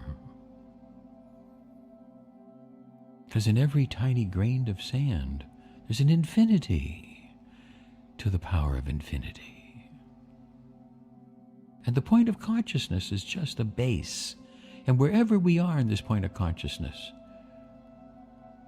there are limitations. There are barriers that impose us and rules that we need to look at. If we take the idea of two galaxies, the Andromeda Galaxy and the Milky Way Galaxy, they're coming closer and closer in another million years. These two galaxies are going to collide. And these galaxies, this vast quantity of stars and mass and energy, they don't care about your rent bill and your mortgage, and they don't care about that. They have their own consciousness to deal with, their own limitations, their own rules as the two galaxies are coming to collide. We have a solar system, just a small, little, tiny part of our galaxy. Tiny part of our galaxy. And yet our solar system has laws that are imposed. Do we think that the laws of our solar system apply to every solar system in the entire universe? That's a limitation of belief. There probably is some variance. What we think of about a gravitation constant, we find out it's not really a constant. There's variance, there's changes. And if we take a look at the other constants of the universe, all the different constants, we find out that they're varying. There's a relativity. Because consciousness expresses itself through diversity and variability. Infinity to the power of infinity.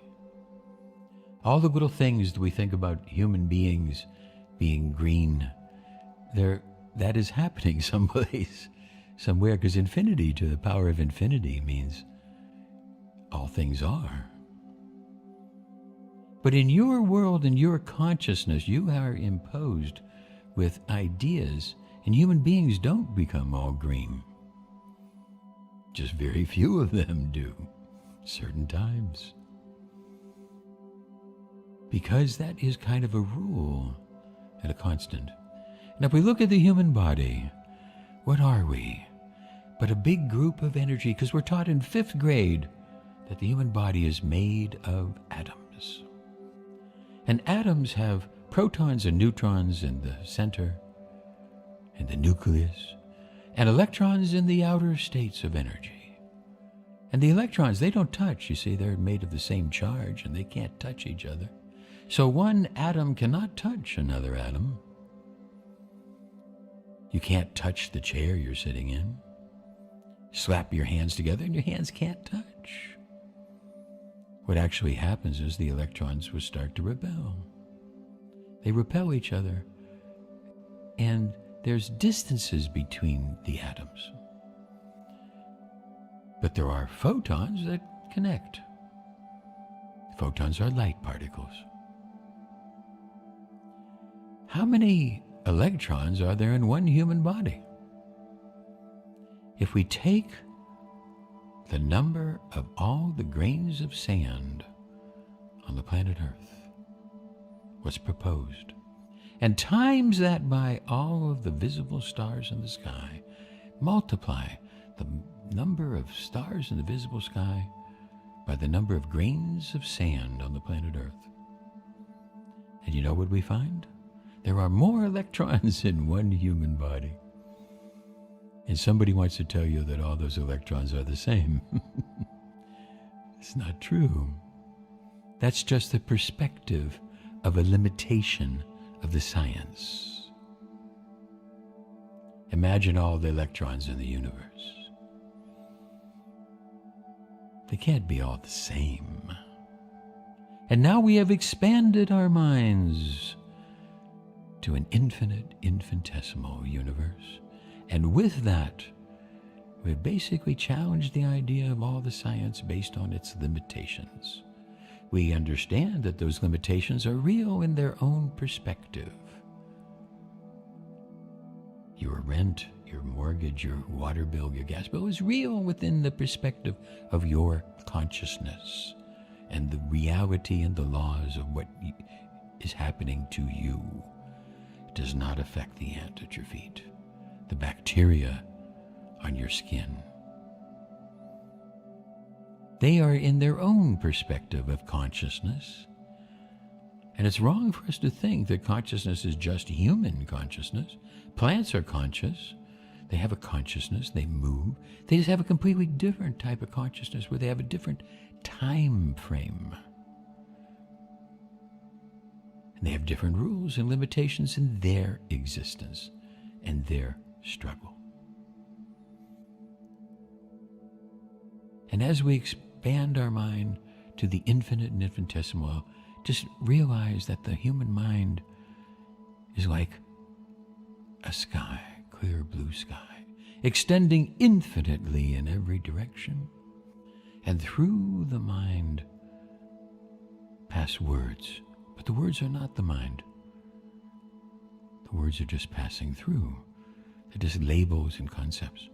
Just like through the sky are clouds, but the clouds are not the sky. They're just passing through. The sky is an infinite and infinitesimal. Infinity to the power of infinity. Just like the human mind. And what does this do? When we are cracked open by awe, our agitating consciousness, right, in pain from the human condition, the mortal coil, all of a sudden connects with something grander than itself, connects with something radiant, with something resplendent. We are split apart by the majesty of the universe. So don't become attached to the words, to the labels, but you have to deal with them. They have an effect on you. But you can also realize that's just part of a perspective. The wall in front of you is just a perspection of your thoughts on that limitation. As we get to an infinity to the power of infinity, we start to expand the mind and realize that these rules all can be a little bent. There's no such thing as a hard and fast rule. Every rule has its own little twists. Become more than what we were. We experience the astronaut overview effect, what Neil deGrasse Tyson calls the cosmic perspective. We see the big picture. We are transformed, we are reset, and we are filled with feelings of grace and gratitude.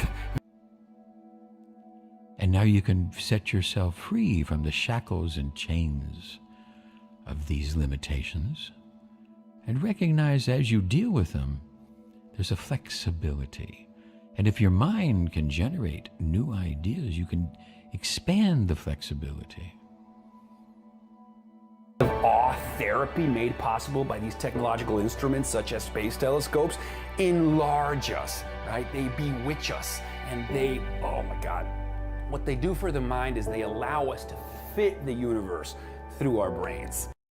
Technology has indeed helped us to expand our mind, but we have to go beyond just technology and recognize that the state of inner contemplation, meditation, that this is what has been used by the human race for millennia to find that awe, recognizing that completeness, that infinity, recognizing the power of the human body, the human brain, and the energy that's inside. Because what we are is electrons. With 10 to the 28 electrons in any human body, we must recognize that the human body has much more energy in it than mass. And even that mass is actually energy, as Einstein told us, E equals mc squared, that even mass has its ideas and expression through its relation and its inner energy. So energy flows through you and around you, through the mind. This leads us to an absolute conclusion of diversity. No human being can be the same. No electrons are the same. Just the limitations. So people are diverse, different. And we now have to allow for the differences in diversity. That some people are conservative, some people are liberal. Some people are Puritans, some people are exhibitionists. Some people have ideas of expanding the mind, some people have ideas of contracting the mind. There's incredible diversity and changeability and plasticness in the human being. So now I've increased your intelligence by reckoning you know that we need to shed our ideas of bigotry. Not that we have to trust everything that anybody says, but we have to tolerate the diversity. Not to impose our ways on others too hard, too harsh. We have to look at the limitations of what is law, what is love, what is compassion, and how we can express this. We are all different. However bad life may seem, there is always something you can do and succeed at. While there is life, there is hope.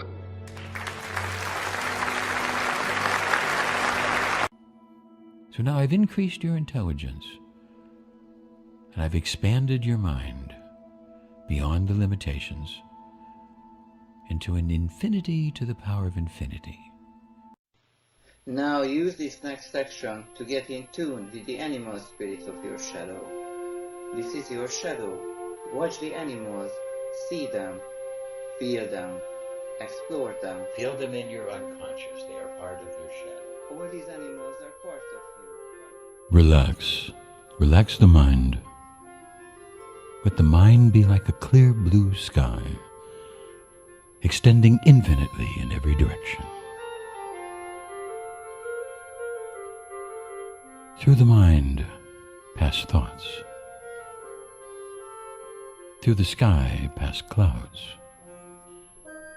But the clouds are not the sky, they just pass through. Through the mind pass words, but the words are not the mind, they just pass through. You are an electrical being. Your mind is of an electrical nature. Your body is a collection of atoms. And the electrons in the outer atoms don't touch. So no atom touches another atom. What holds the atoms in place are energy forces that make up your body. Because what your body is 99.9999999999999% energy. Energy fields. Powerful energy fields that give you the illusion of being solid.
Tap into that energy and let it flow, and recognize that it's the judgmental quality of the words that sometimes limit the abilities of the mind.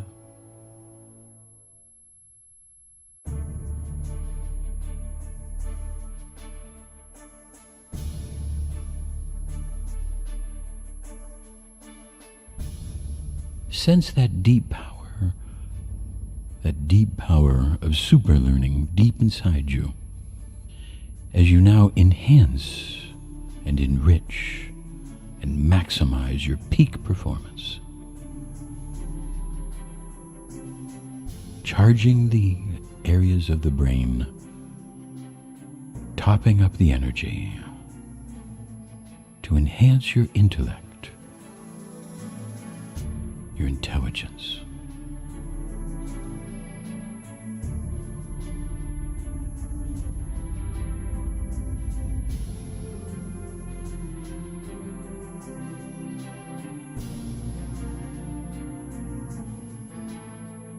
If you can expand your mind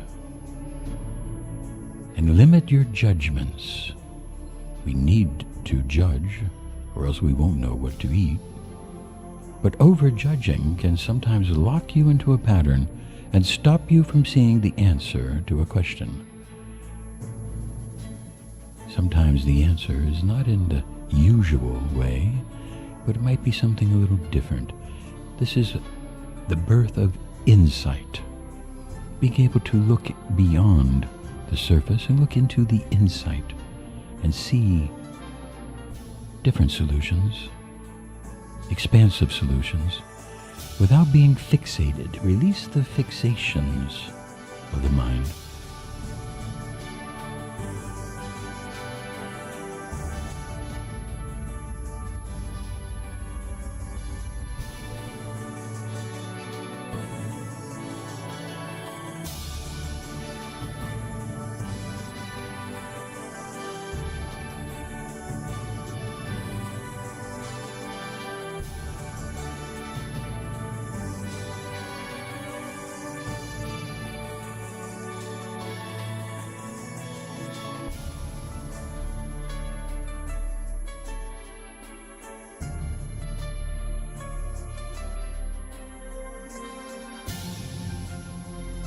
Release the fixations of judgment.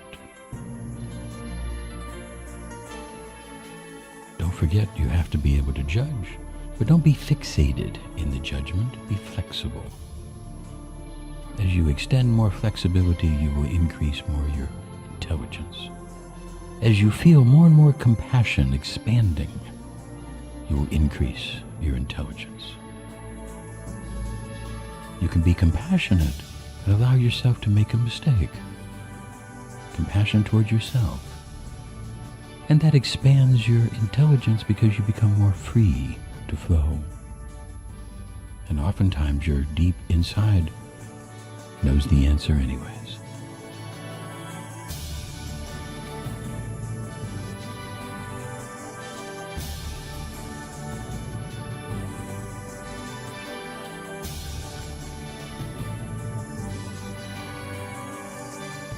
Enhance the system. Feel the energy coming in like the wave of the ocean and going out, taking away all the impurities. Feel the breath coming in like the wave of the ocean and going out, taking away all the impurities. Feel the energy cycling through the body, enriching, maximizing.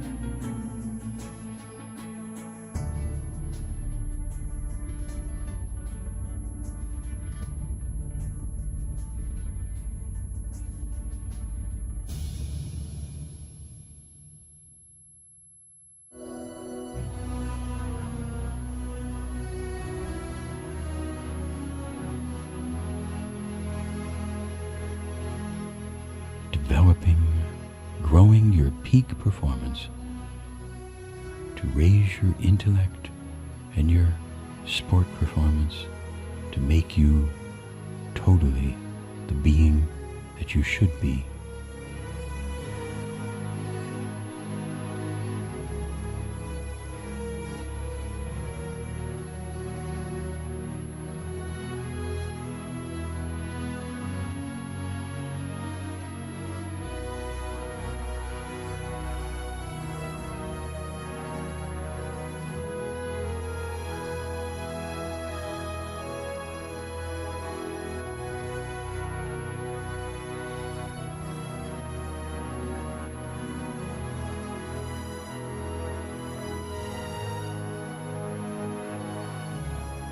Expand the mind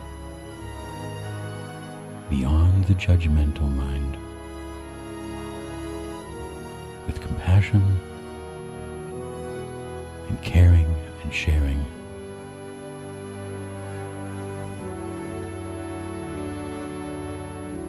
Relax the mind.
relax the mind. Let the mind be like a clear blue sky, extending infinitely in every direction. Through the mind pass thoughts. Through the sky pass clouds. But the clouds are not the sky, they just pass through. Through the mind pass words. The words are not the mind, they just pass through.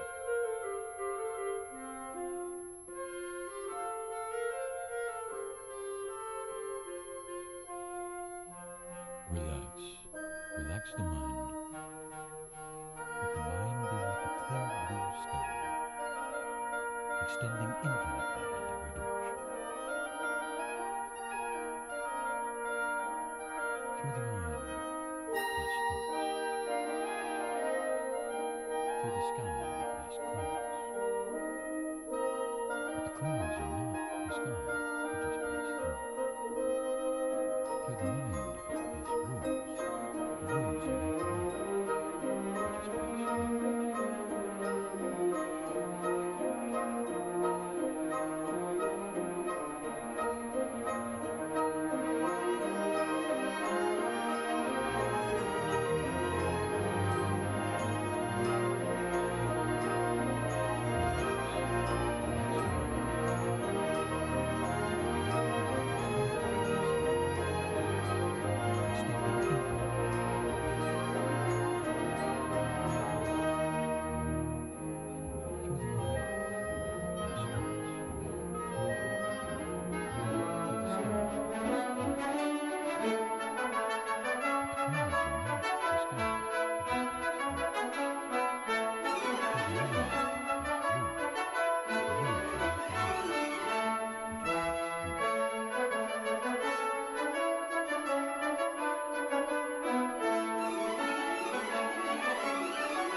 through.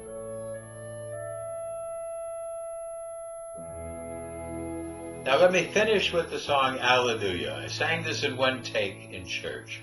And I hope that you can understand the spiritual levels. I touch all the different emotions through the voice.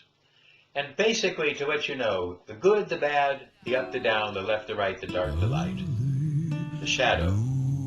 Here we have Alleluia.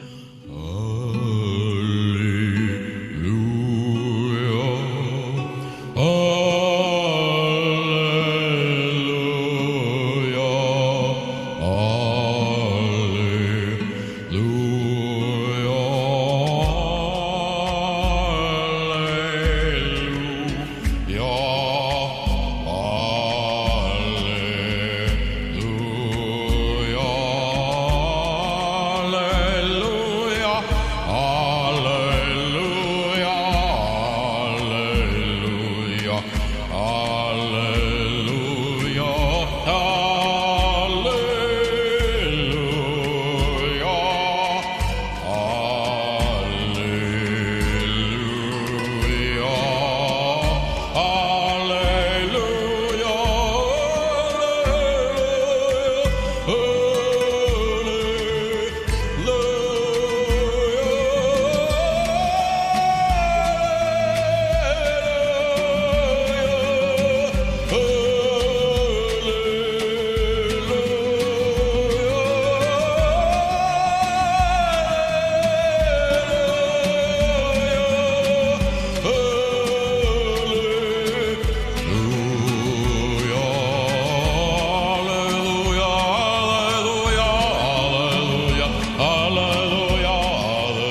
Do you want to know what it is?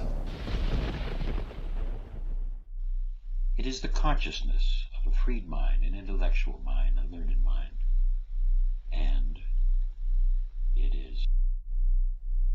It is the world that has been pulled over your eyes to blind you from the truth. What truth?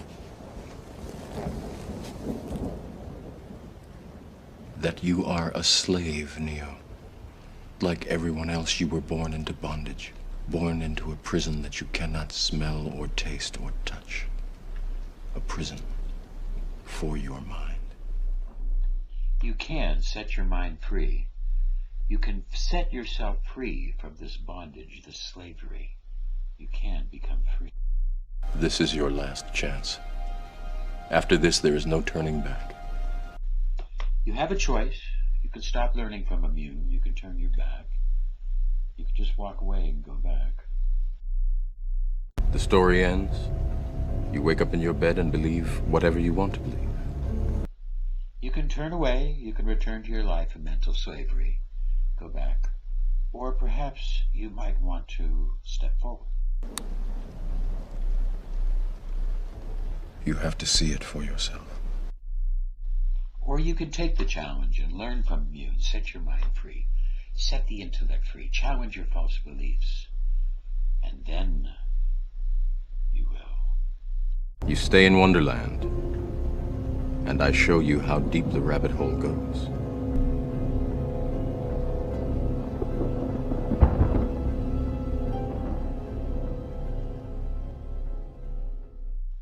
If you continue to learn from Immune, we warn you, your life will never be the same.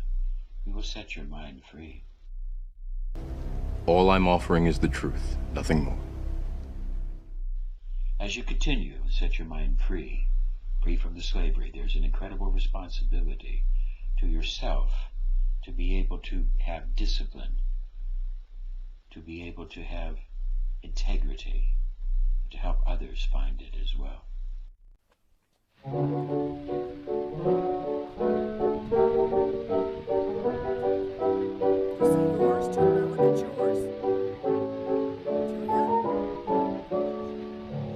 Shades of night are falling and I'm lonely, standing on the corner, oh so blue. Sweethearts having fun, pass me one by one. Guess I'll wind up Shadow. like I always do, with only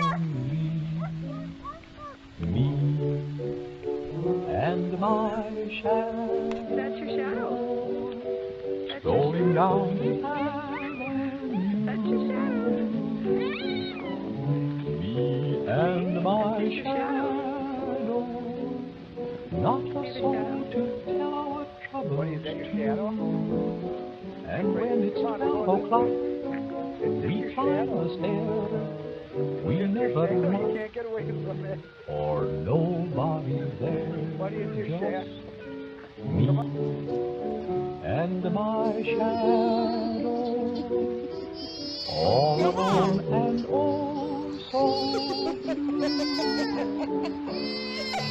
When the sun sets on the fog horizons, and the fall lamps begin to glow, Jim and Jack and John put their slippers on.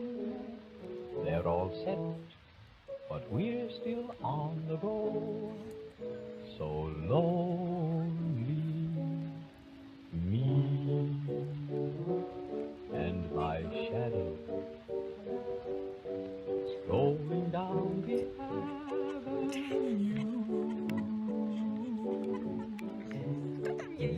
And my shadow, not a soul to tell our troubles. So you don't have to be afraid of your shadow anymore, like these children are. Now we've discovered our shadow, we've explored our shadow, we've felt our shadow, and I hope that you've been able to admit your shadow, so that now you can control your shadow. I hope everybody had a wonderful time and a wonderful experience with me and Desiree.